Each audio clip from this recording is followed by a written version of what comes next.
Hi everyone, you're listening to episode 20, dare I say, since I started these back in March lockdown, of the podcast for living your imagination, training your mind to work for you while we are walking on this wonderful planet of ours. And I'm your host, Anne Spencer. Well, that sounded like a quiz show host, sorry. Still learning, it's all good. This episode, though, is all about commitment to ourselves. And if what we believe determines what we make true, and it does, that's logical, isn't it? Then we've got to learn to have a stronger belief in ourselves. Yeah, because that's a valuable resource, what you actually believe to be true. Garbage comes in your head, get that garbage back out again. That's what I try to do. That is what I try to do. Tend to that garden of yours every morning when you're doing your meditation, dare I say. So, like I say, this episode is about commitment and belief. Here we go. 80%, I hear, of our subtalk, by subtalk I mean subconscious, what's in your subconscious, yeah. And what's in there happens to be 80% negative. You know, it's a wonder that we stand a chance to do anything, you know, with 80% of negative chat. So I'm changing that. Take your meditation moments and think, remind yourself, am I being negative? Have I been negative? What have I done today or haven't done? What have you not done today because of your beliefs? That's important, and it's incredible. It's incredible the comfort that actually comes from our conscious mind, you know. It comes easy because it's conscious. It's not a compulsive action that comes from deep within us. We're kind of rationalizing it. But commitment is a reprogramming process. And it's all part of that process that we're on. We're on the journey. We're on the journey. I like the fact that we're on a journey. And it doesn't matter what age you are. I mean, I'm 59.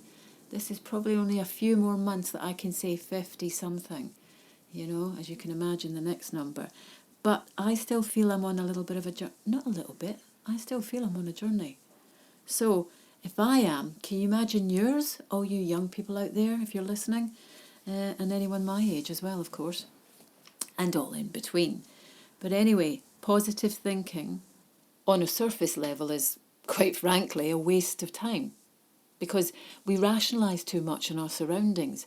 We don't always believe what we say. You know, so much comfort. Comfort comes so much easier from what we can rationalise consciously. It's not a compulsive action, in other words. And to use and practice commitment to reprogram your mind, is a process. The old you will always make excuses because old is comfortable, isn't it? It's comfortable. We have to come out of that comfort zone and just have a lot more challenges, a little bit more challenge and discomfort. It's the unconscious we want to tweak, which is the key to permanent and lasting change, those positive changes. I mean, personally, I'm doing things every day by way of meditation and reflection. That is such a big thing for me. I find that invaluable to reign stronger over my actions. I really do. So training your mind to let go of thoughts that do not serve you. And as we know, meditation will help release that. It will help release that, you know. So on that track, I mean, you want to get purposeful, get that purpose, that passion, the things that you're doing, be on track, you know.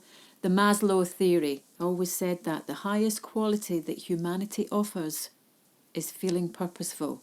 Yeah, those who feel purposeful. This is what we actually offer in drama, to be honest, when we're doing these different things. But a purpose to support and nurture your whole mind through each day in your life. And you don't have to struggle with it. It's not something, oh God, how can I do this every day? Surely this is all too hard. It's not hard because then it becomes second nature. If you find it hard, just let go and sit back. You're doing it wrong. You're doing it wrong. And when I say you're doing it wrong, it means you're getting too uptight about it if you're finding everything too much of a stress or you're feeling anxious about it, you know. I suppose mind development sounds a little bit awesome, isn't it? We are developing your mind. It is a kind of brainwashing, isn't it? But even if you take just if you're, it's like reversing, a mental reversal, re-scripting the core beliefs if they're not serving you. And just something visionary, even a mental vision. 5 minutes on a visionary process, if you can sort of relive a positive moment, or put it up in a poster, or write it up on a wall, or draw it, or just see it. That vision, that goal sensory image will activate a new way of feeling in your mind, and it'll make you feel good, If you want $1 million, no, I'm only kidding. $1 million. No, but you get what I'm saying, Just take those breaths to slow down and get that mental, vivid vision. You can do it with your eyes closed, or you can do it with your eyes opened, whatever suits you. But it only is just a few moments while you're going out to work, or while you're working in the home, or while you're talking to people. It's just a little simmering of knowing in yourself that you're moving towards the things you like, and that you're keeping your standards, and that you've got your boundaries, and that you are in control, and you're in belief of yourself. I mean, that sounds nice, doesn't it? Sounds nice. That's not a hard thing to actually want or have in your life, and it will come. It will come. But don't dwell in the fact that various things that you would like are not there, Wanting it too badly, in other words, wanting things too badly, as you do when you're a kid. I want, until you get it. And then you realise, oh, there's something else I want now. Yeah, well, that's being a kid. But they call that a choke syndrome, actually. Choke syndrome. Too much wanting suddenly creates a fear of not getting it, yeah. It's like, I haven't got it, it's not coming, I'm not going to get it. And then you get a little bit mental doubt, all that mental doubt. So you've got to let go. Just let go of it. You want something, yes? I suppose that is a little bit like law of attraction, or just a law of the way things work. You are aiming towards something. You would like something, but you're letting go of it and getting on with everything else you have to deal with, knowing that it's all there and it will all come in time. Don't feel guilty about wanting something either. None of these things, I guess we're sometimes a little bit, we are in many cases conditioned if you want, or programmed if you want to call it, to suffer. We have to suffer for certain things, is the way we look at it. Pay a price for all the things that we want.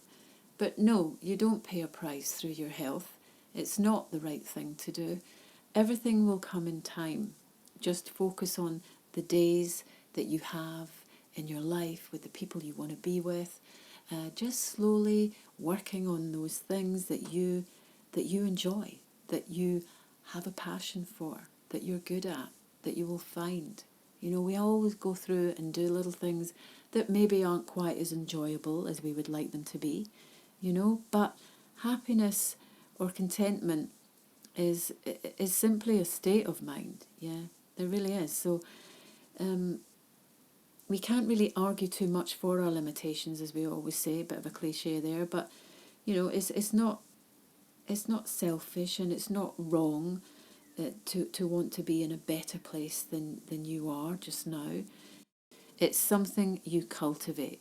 It's not something that happens to you, waiting for this little two-legged item coming towards you with a big happiness across its skull saying, here I am. You've been waiting a long time, but I'm here now. No, it's not like that. Although that sounds quite cute, doesn't it? But do allow yourself to have other experiences, loads of experiences, to change how you think about yourself. Yeah, take time out.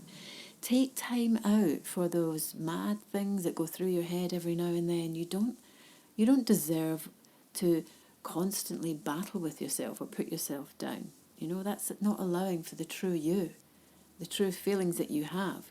And when you feel good, when something makes you feel good, don't you see the possibilities are so much clearer when you're feeling so happy? Having a laugh with your friends, singing a song, doing things that you love to do, just walking out in nature in the fresh air. It uplifts the spirit, and anything is possible then.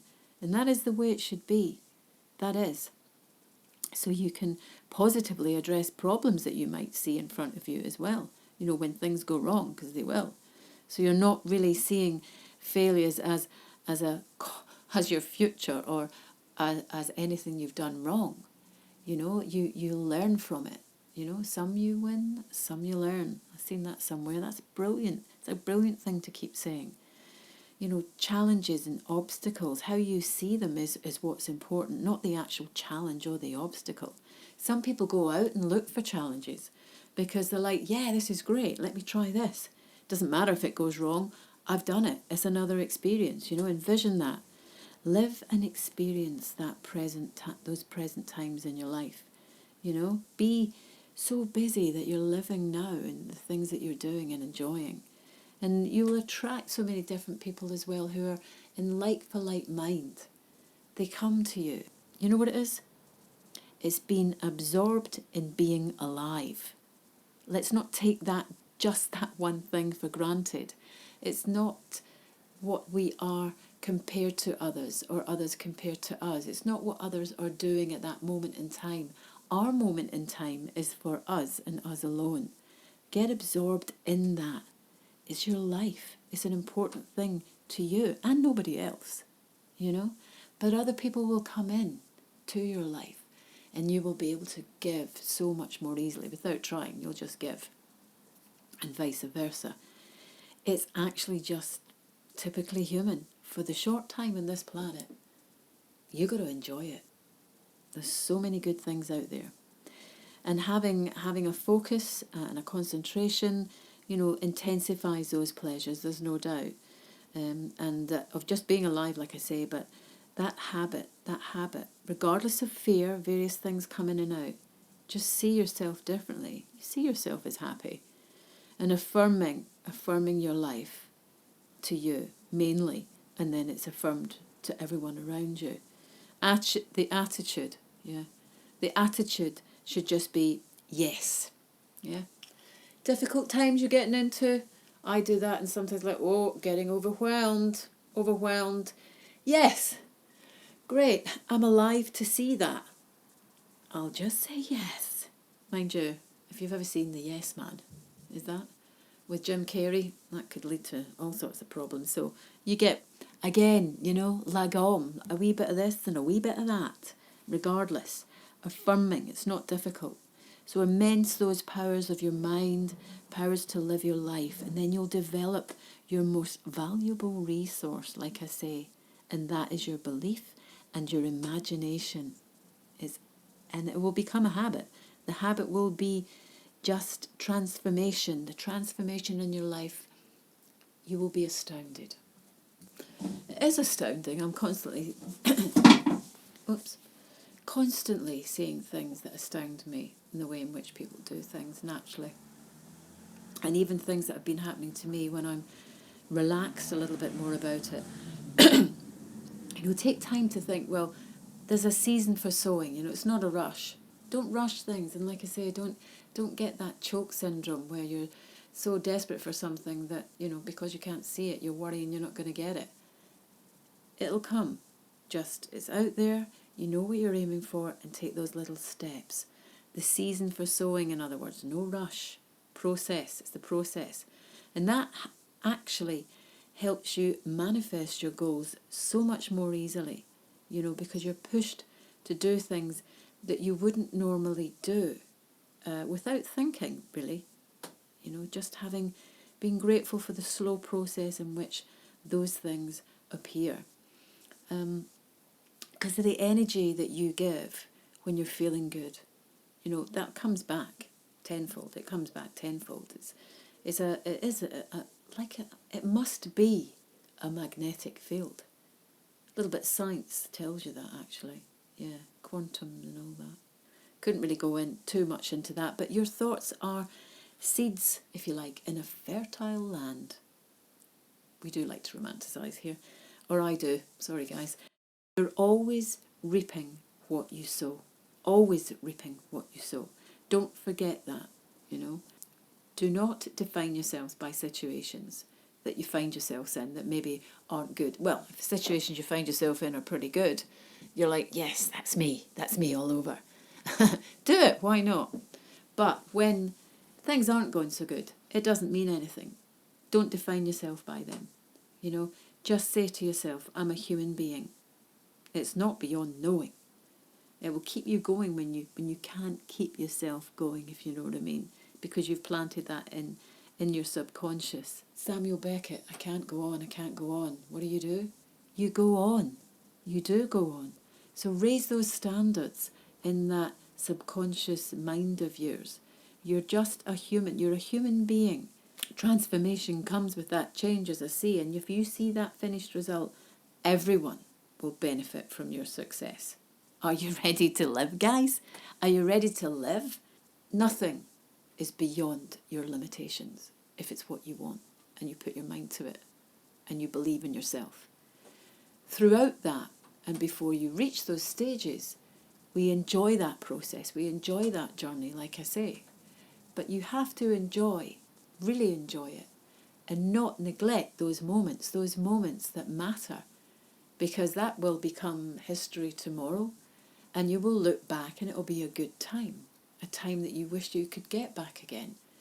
You know, I'm sounding, oh, here I go. I'm sounding, going on that little deep thought thing where it just kind of gets emotional.